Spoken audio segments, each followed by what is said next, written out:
Nouvelle rocade, précision sur les expropriations.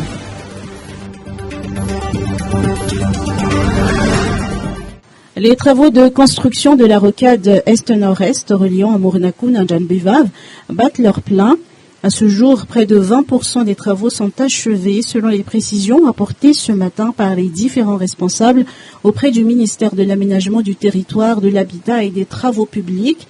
Ces travaux, notons-le, permettront non seulement d'améliorer l'accessibilité interne de la capitale en soulageant les autres voies routières, mais également de renforcer son accessibilité externe en fluidifiant le trafic vers les autres provinces et zones économiques du pays. Pour rappel, le projet est soutenu par l'AFD et la BEI. L'Union européenne finance la maîtrise d'œuvre dans le cadre de la facilité pour l'investissement en Afrique. Il revient à l'État malgache de payer les TVA et les compensations aux populations victimes d'expropriation. L'apport de l'État malgache est de 20 milliards d'ariages environ. 507 parcelles avec 1087 ménages sont concernés par les mesures d'expropriation qui se feront dans le respect des normes.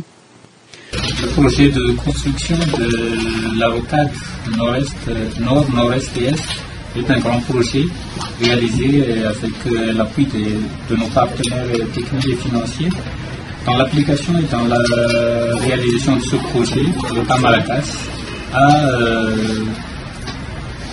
a appliqué les règles et les lois malgaches ainsi que les exigences de nos partenaires internationaux et surtout on a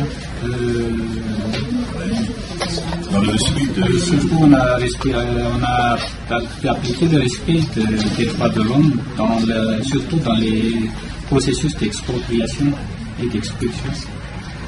Les compensations relatives à 69 parcelles et tout ce qui se trouve au-dessus, notamment les plantations, ont été payées à ce jour. Différentes étapes sont requises pour parvenir à une expropriation, notamment l'enquête Komodo-Inkomodo, permettant d'aboutir à un décret d'utilité publique, la mise en place d'une commission d'évaluation, l'approbation de l'évaluation par le ministère de l'Aménagement, l'approbation suivie si besoin de révision au niveau du ministère de l'Économie et des Finances, suivie de l'ordonnance d'expropriation. Conformément aux exigences des bailleurs, un plan de réinstallation involontaire des bailleurs a été mis en place. Quelques occupants refusent de quitter les lieux et pour ces cas-là, l'affaire sera traduite devant la justice.